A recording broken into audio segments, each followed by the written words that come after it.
This is module 4 of AI engineering, module 4, part 1.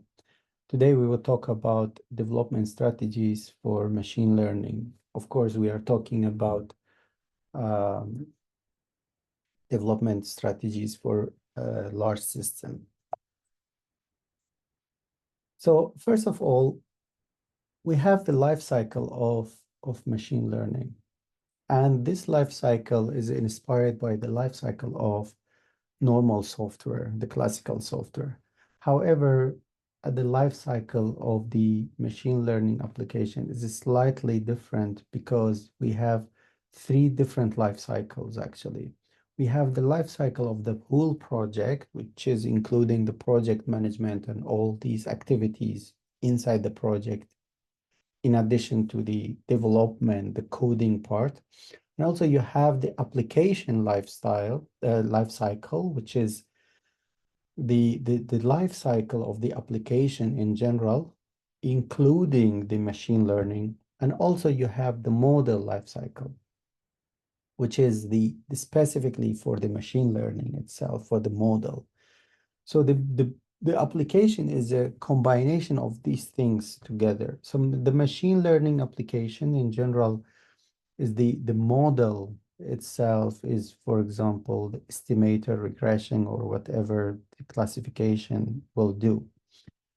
And in these steps, we have the problem, and then we have the analysis, and we have the development. However, the development is a repetitive process.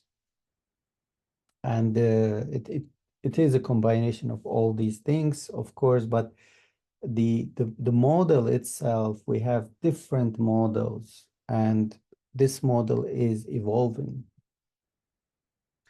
A machine learning application is a combination, as I said, the software part is a combination of many things, including, for example, the database, which is the storing of the feature and the data and the logging of the model and all these things.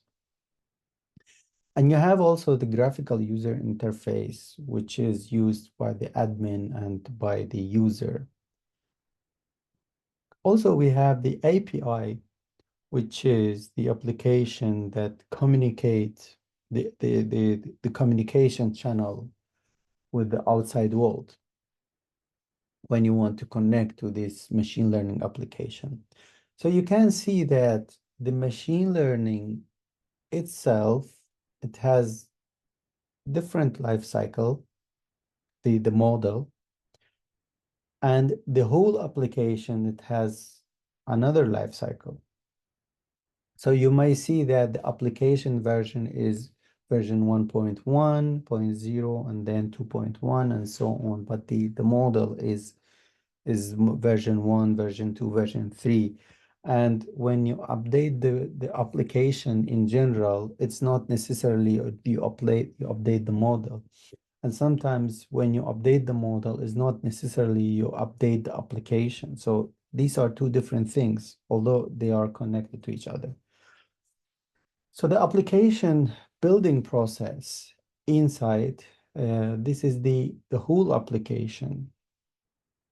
So you can see that you push the code and you get it from the from a repository, like a Git repository and so on. And you change, when you do some change, you send it to the repository. And then you have the build and you have the transformation. And during this transformation to the release, you have the testing, and most probably the testing is automated. So you have a repository and the package inside the repository. However, the machine learning build process, also known as the model training pipeline, this is totally different. However, this is also the life cycle inside the application. So the other one, this one is the application in general. However, this one is the model. So in the model, you have the data, And this data, you do the feature engineering, feature extract, and so on. So for the big applications, big models, you store these features into a feature store, something we call it a feature store. And you have the code of the machine learning. This code is sent to a repository, also the GitHub and so on. You have the model training and model evaluation. This is also a repetitive thing. And then you go to the ML ops, machine learning in operation, in which you have the trained model, you have the model registry, and then you serve the model, but also you keep the data of this model into a recording metadata, which is called metadata store. So in order to write an application, a maintainable machine learning code, first of all, you have to follow the classical software engineering process. And for this, for example, the first one is you should structure the project in an organized way. So a typical structure of a machine learning, for example, you have a README file, you have the requirement, you want to make sure that everything is installed based on the compatibility thing. And then you have the data, but you have also the data visualization if you have some graphs of this data. And then you have the model. And then you have the notebook if you have a Jupyter notebook and so on. That's the code. So you can see that there's a structure for this project, and you have to follow this structure somehow, or you create your own structure. Also, you have the code versioning. We touched upon this in other module. The code versioning is very important for machine learning application lifecycle. You have the tracking, the code change. You want to know that if somebody changed the code, who changed the code, who pushed the change, and you want to make sure that everything is okay before merging the code to the original branch. And also you have the rollback. If something happened, you want to make sure that you are uh, changing back to rolling back to the original one, to the last working version. You have an error identification. So if something happened, this code versioning will tell you exactly where is the problem and which part of the code caused this problem.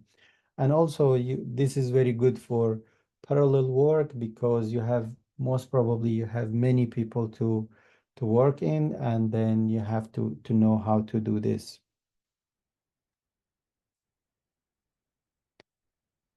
Um, Finally, we have the documentation. You have to have a good documentation for your project. So the good documentation means that you document all the details. For example, you have to document the data source, where you are getting the code, the source. Where do you get the data? Where is the source of the data? The data collection process, and then the data schema, which kind of structure you have of the data, labeling method, who labeled this, is it automatic labeling or it is a human labeling, and also the model pseudocode, and then the experiments, which kind of experiments you have done, and what was the result, and the training environment, all the packages you used for the training, and uh, what you use, which kind of documentation, which kind of hardware, which kind of software, any other packages, which version of the packages. All these things should be documented.